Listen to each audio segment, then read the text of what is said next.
Can you imagine being trapped in one of the most inhospitable regions on the planet, where human life seems impossible? In the middle of snow-capped mountains with no food, no proper clothing, and only one certainty: no one will come to save you? The story I am about to tell is about survival in its most brutal form. It challenges what we believe about the limits of the human body and mind. It is about courage, pain, and a will to live so strong that it led a group of people to do the unthinkable. This is the story of the miracle of the Andes, one of the most shocking and inspiring tragedies in the history of aviation.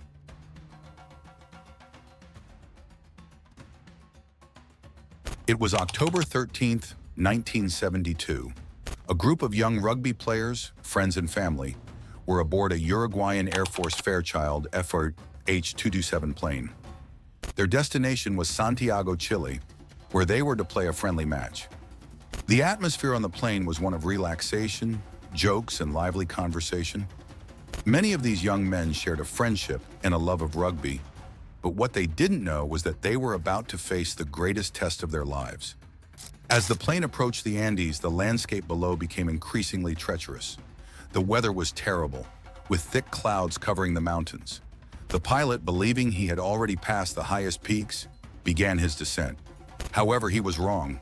The plane was still in the middle of the mountains, and within minutes, tragedy struck. The plane crashed into the snow-capped peaks, and in a terrifying moment, it split in half. Chaos ensued. Many people died on impact, while others were thrown from the aircraft. What was left was a scene of complete destruction and despair.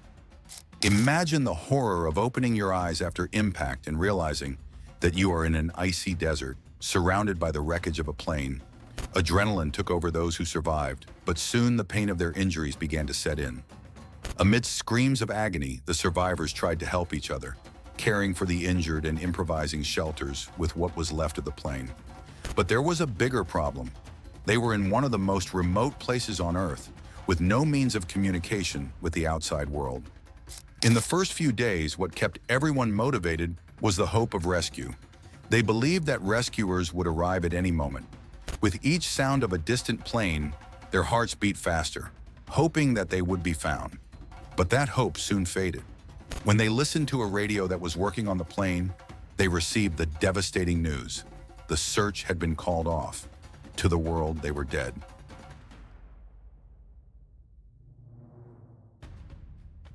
From that moment on, the real fight for survival began. They were completely alone. Isolated in an environment that seemed to have been taken from a nightmare, the survivors faced a bone-chilling cold. During the day, the temperatures were low, but at night, the cold became unbearable, dropping to below zero. What was left of the plane's fuselage was used as shelter. They used the seats to improvise beds and blankets, and they constantly had to huddle on top of each other to keep warm. But the cold was only one of their enemies. They soon realized that the food supplies that remained after the crash would not last long. The chocolate bars, small portions of food, and a few bottles of wine were quickly consumed. When the last crumb was divided among them, hunger began to dominate their every thought. They were already weak due to their injuries and exposure to the cold, and now they had to face an even crueler reality: hunger. It was then that they were faced with a terrible decision. There was no food. There were no animals to hunt, no vegetation to gather. They were completely surrounded by snow and ice, and slowly they came to a conclusion that no one wanted to accept. In order to survive, they would have to feed on the bodies of their friends who had died in the accident. The idea was met with shock and horror. Many refused at first. It was not only a physical issue, but also an emotional and spiritual one. But as the days passed, the instinct for survival began to speak louder. The weakness became unbearable, and death seemed imminent. With deep regret, they made the decision to do the unthinkable. They prayed for the dead, asked for forgiveness, and then began to feed on the bodies of their friends. There was no pleasure or choice. It was a matter of life or death. This was one of the most painful moments of the entire experience, and many of the survivors said that they were never the same afterward. The decision to feed on their dead comrades left deep scars, not only physically, but on their souls.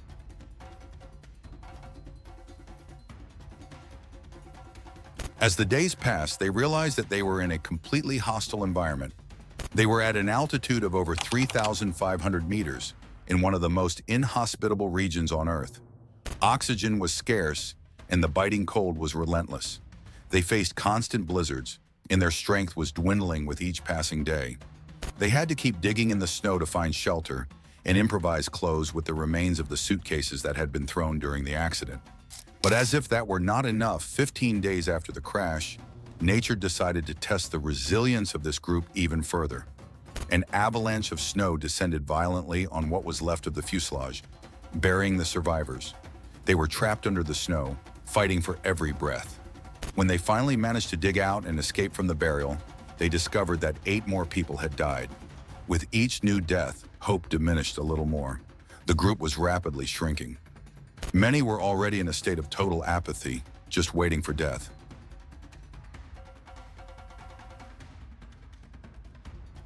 The situation was becoming untenable.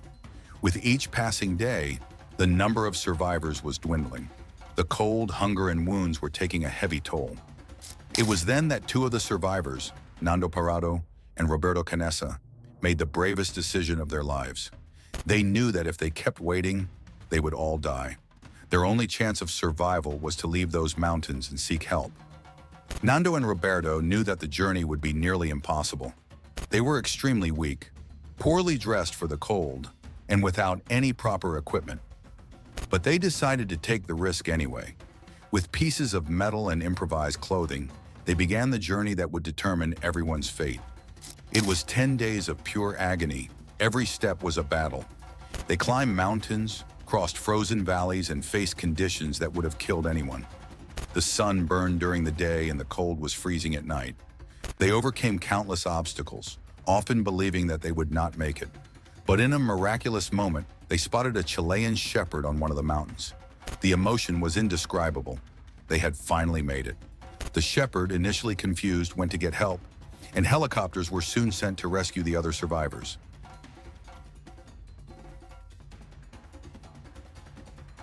On December 20th, 1972, after 72 days lost in the Andes, 14 people were rescued alive. The impossible had happened. To the world, what they had gone through seemed like a miracle.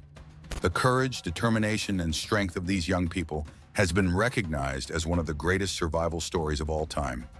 The miracle of the Andes has become a symbol of the power of human will, of the ability to overcome unimaginable adversity.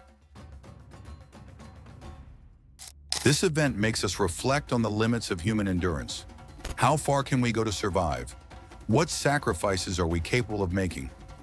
These young people faced an extreme test, not only of their bodies, but of their minds and spirits. They overcame the limits of pain, despair, and hunger, and showed that the will to live can be stronger than any obstacle. This story is a reminder that even in the darkest situations, we should never lose hope. The miracle of the Andes teaches us that human strength is limitless when it comes to fighting for life. If you found this story inspiring, don't forget to like and subscribe to the channel. And there is another video waiting for you that is appearing on the screen now. See you there.